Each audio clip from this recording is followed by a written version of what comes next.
Hey, welcome back. Today we are with Greg Kisko, and we're up here at the Sproul State Forest. We're at the headquarters for Sproul State Forest, which is District 10. And today we're going to talk with Greg, kind of see how he got to where he's at and what he's got going here in the State Forest for this year and future years as well. And Greg has an interesting background with the DCNR, so I'm going to give him a moment to kind of introduce himself and let you know how he got to where he's at. Greg? Hi everybody, my name is Greg Kisko. I'm here at the Sproul State Forest. I first started my career in the Bureau of Forestry back in 2000. I started down at the Untitled State Forest I worked there for about 20 years. And after that, I got a promotion to go up to the Tioga State Forest, where I was the Assistant District Forester who oversaw the operations for the rail trail, the roads, the infrastructure. And then finally I got the opportunity to come down here in the Sproul State Forest back in July. So good place to come, good place to be. Very excited to be here. Cool, very good, awesome. So how did you, I guess, what I'd like to start off with, what was it about forestry that drew your attention to it when you were younger, to decide this is what you wanted to do? In all reality, I started out, I was going to go to Mansfield University to be an x-ray tech. Never thought about doing this, and then after about the first semester, I was like, this is not what I want to do. I want to do something like this, and then for some reason, I saw Penn College had the opportunity for the Forest Technology program, so I decided I went there, and that's where I ended up, and glad I took that route, and like I said, here I am today. Very cool. Cool. And that's two completely different career paths. It's amazing. Very different. I mean, just something that my aunt, my mom said to do something like that, because there'd always be work in the medical field, and just not what I wanted to do. Very cool. Interesting story. So there you go, folks.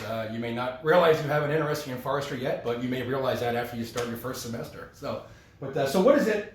So you've been in the DCNR system for quite a while. Yep. How did you work your way up to Sproul?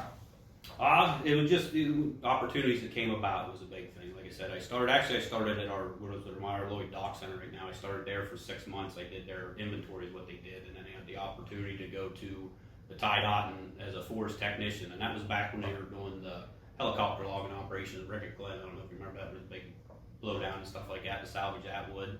And I worked my way up, spent 8-9 years as a technician there, worked up to a forester position. After that, then the opportunity came to go to the Tioga District to oversee the operations, and I jumped on the opportunity and fortunate enough to get that. And then I just threw my name in the ring for this job just to see if it's something I wanted to do, and lo and behold, I got the opportunity to get the job. So very cool. Now, how many other personnel do you oversee directly here at Sproul? There's 44 people that work underneath. Well, there's 45 total, including me, that work in the Sproul State Forest. We have 3 maintenance divisions, one in the snowshoe area, one at Cook's Run, and one at Heiner. And we have 8 foresters that work out of the district here, 2 forest technicians, ranger supervisor, and we have 3 ranger positions, but one's not filled right now. We're in the process of trying to fill that. And then the 2 administrative assistants down here. So yeah, it's a lot. Okay, cool. So now I do want to be clear. There's 20 different districts in the state for state forests, and our state forests and state parks are under the same umbrella, but they're a little different, which we'll get into a little later. But I picked Sproul solely because it's in the center of the state, and it's the largest state forest out of the entire system. So nothing against any of those state forests; they all have great things to offer. But that's why I chose this one. So that's why we're here today. And speaking of which, the state forest system has a lot of great recreational opportunities. Yes. And some are similar, but different forests offer different things. Specifically on for Sproul, what is it about? What would you say is the main attraction for Sproul in the summertime? Summertime would probably be our ATV riding and the Bloody Scale at the Whiskey Springs. A lot of people do that. Well, this time of year right now, it's spring gobbler season, fishing season, so there's a lot of people doing that. But more than likely, it's our ATV area, which doesn't open up till Memorial Day weekend. And then also, we're part of the ATV pilot program this year, where we'll be connecting into District 12, 16, 15, which then connects over to the Lima Run riding area. So there'll be a lot of opportunities for people to ride state forest land, township roads, and state highways. Cool, very cool. That's they seem to be. I know they're pushing a trail reconfiguration up on the northern tier now to try and get more people up there to do more riding and stuff. I'm not sure how far along that is, but yeah, I wish I had the numbers of me, but there's quite I think there's over. Don't quote me on it, but I think there's like 500-600 miles of riding all together between townships, highway, roads, and including all our ATV riding areas. So there's a lot of opportunity for people to ride. Cool. Now, I do want to mention fishing because Pennsylvania has some of the best trout fishing in the country. So there is some good opportunities here in Sproul for trout fishing. Did you mention some of that? Yeah, we got, you got Young Woman's Creek, right hand branch. There's a lot of people fishing that. The river's starting to come back now, not so much for like trout fishing, but for your bass fishing and stuff like that. And then all the little tributaries that aren't affected by the acid mine drainage, but there is a lot of small tributaries and stuff like that. And then, well, Pine Creek's a big one for people, which we don't border there in the tied out state forest. But yeah, there's a lot of opportunity everywhere out there. And that's one of the things, actually, I was talking to a guy from Trout Unlimited the other day, where we emailing back and forth about trying to clean up Beach Creek and clean up more of what we got with this acid mine and all that stuff to bring the trout back. Very good. Now, you mentioned about the acid mine, which brings up another interesting fact. A lot of our state forests in our system are what they call working forests. Yep. And there's a whole thing behind that. We won't get too detailed, but I do want you guys to understand what that means, because it's very important to the Commonwealth's economy and to the ecosystem as well. So if you kind of just give a brief, quick rundown on what the working forest means. Well, the working forest is say like what we got with doing our timber sale program, going out and doing timber harvest for regeneration and whatnot, and then too, like you said, working forest with natural gas. We got the gas industry out there. We got a lot of shallow wells in our district. A few deep well companies in. We got numerous pipeline companies. We got the Lady Storage Field out there, houses a lot of natural gas.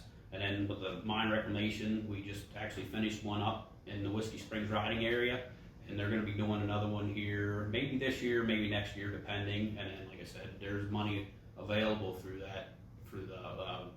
Bureau of Acid Mine Reclamation to reclaim a lot of these spots. We're hoping to get some of that money so we can clean up all these waters.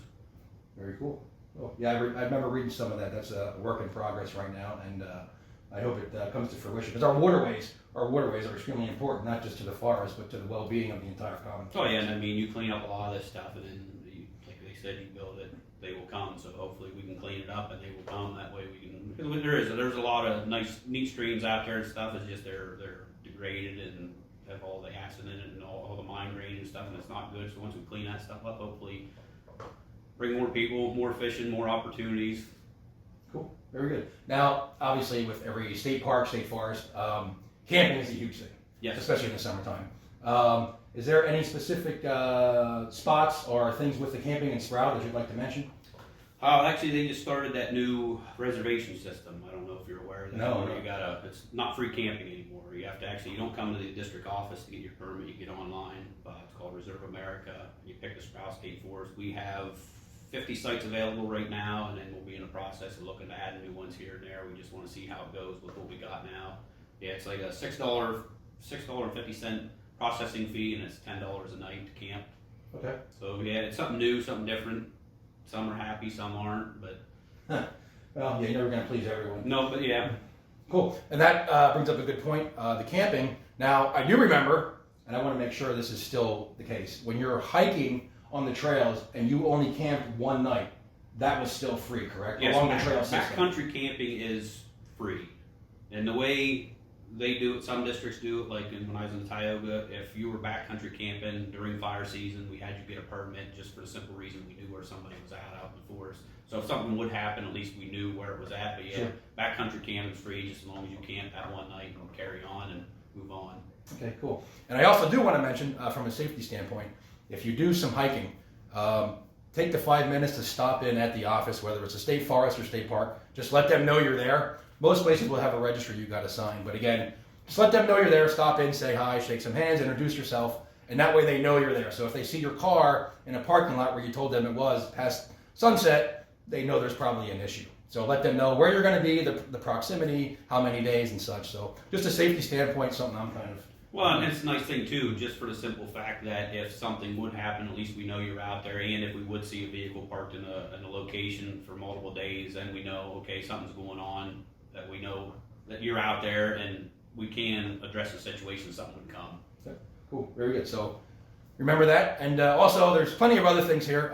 We won't bore you too much now. What we're going to do, we're going to head out and check out some things. Greg's going to take us to a couple areas. And unfortunately, some of the trails are closed right now, so that kind of changes things up a little bit. But we'll get out there. We'll show you some cool stuff and give you an idea of what Sproul's all about. And again, keep in mind, our state forest system is wonderful, and we're very fortunate to have the system that we do, and the opportunity just for Sunday drives for sightseeing is amazing. Some of these back roads through the forest that you can go, and then, drive through. There's places to stop and look off and see the views and take pictures, or just enjoy a picnic by a waterfall. So get to know, if you live in Pennsylvania, if you're a Pennsylvanian, get to know your system. This stuff is here for you to use, and they want you to use it. So yeah, stop by the district office, get a map, go out. There's a lot of neat things out there. Absolutely, and again, terrain is different at each state park and each state forest. So again, it's a good idea to stop into the office and just kind of find out, if you're going hiking, hey, there's different trail levels. If you're a beginner or an intermediate or advanced, that's going to determine which trails you take. And some of them, you don't know they get rugged until you're an hour in, and all of a sudden it pops up on you. And these trail systems, as Greg can probably tell you, can get very hard to follow sometimes. So you need to pay attention when you're out there. Anything you want to mention about the trail systems here? No, the biggest thing I had, if you're out there in a trail system, leave no trace behind. Take your trash and take all your stuff with you. Respect what you got out there. That's because it's something to enjoy and something to take care of. Absolutely. Carry a bag in your backpack to put your trash in. So anything else? I do want to mention, we were talking about summer stuff. So in the wintertime, obviously snowmobiling in Pennsylvania, especially northern Pennsylvania, has always been a pretty big tradition. And you obviously have that up here as well. Would you want to talk a moment about the snowmobiling opportunities? Yeah, there's a lot of snowmobiling opportunities we have here, but like I said, this year wasn't that great. We didn't have the snowfall like we did in years past. But yeah, there's opportunity to ride. Our south side, what we call over the snowshoe area, there's riding, but you really can't go too many places. Over here on this side, when you get up in the higher area, you can tie into the tie dot, which ties into Tioga and Susquehannock, and there's a lot more riding opportunities on this side. Okay. Now I did want to mention Sproul State Forest is mainly located in Center and Clinton counties, correct? We're majorities in Clinton County. We have a small portion down in Center County there, and a tiny portion in Cameron County, actually. Okay. So yeah, we're the majority of us. We're on here in Clinton County. Okay. And it's a Renovo address where the headquarters building is, in case you're looking, in case you want to stop in when you come visit. RENOVO. And so if it's okay with you, Greg, we'll head out, kind of show our guests what you have to offer. Check out some views, check out some waterfalls, whatever we got going. This is my first time here as well. So I've been to the outskirts of Sproul, but I've never been deep into Sproul. So this is my first time seeing a lot of this as well. So any parting thoughts before we head out? Nope. Let's go out and take a look at what we got. All right, let's go check it out.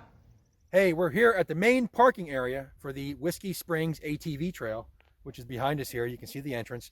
There is numerous parking areas for the ATV opportunities here at Sproul, but this is the main one. When you're here, you'll also see a little bit of construction that was going on. They were controlling the runoff that was getting into the waterways, so that's a good thing as well.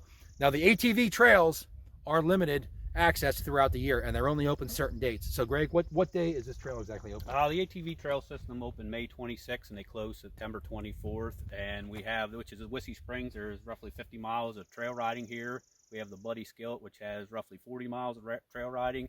And this portion here in Whiskey Springs will be part of the ATV pilot this year. So you'll be able to actually ride your ATV on some designated roads, which if you would stop at the office, you need your permit, license, registration, helmet, all that good stuff. So stop at the office, get all the information, get the correct things you need to do that. But yeah, May 26th, September 24th, come ride. We have a couple camping areas up here that are reservable now. So definitely a lot of places to ride, a lot of areas for people to go.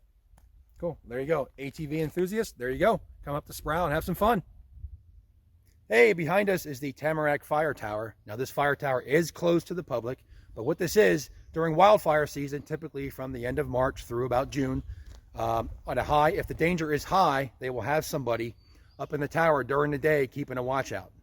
And they call them, what do they call them again, Greg? Back in the day, they were called Forest Lookout, Forest Patrolmen, and like I said, they reclassified them to, I couldn't tell you what it is. Maybe we can look that up and see what it is. But yeah, that's what they'd sit up here in high fire danger days and scout the area for smoke and call it into our office and then try to go find it and see where it is and put it out. Very cool. So again, this is closed to the public. However, we're going to go up and give you a view of what's up there. Check it out. Hey, we made it to the top. Now that we got our breath back, we've got something cool up here I want to show you. So this is a topography map of the district. And what this does is, when you see a fire from up here, which we'll show you views in a minute of what you see from up here, If the fire's over that way, you take this and you point it, and this will give you your compass heading so you can relay the information. Kind of cool. Anything you want to add, Greg? Yep, it just makes it handy that way. At least it gives us somewhat of an idea of where the fire is, close proximity to where it's located, so we can have a quicker response time to it. But yeah, definitely neat. Definitely some neat views up here, which you'll see in a minute. Cool, good stuff. All right, check out the views up here. It's pretty cool.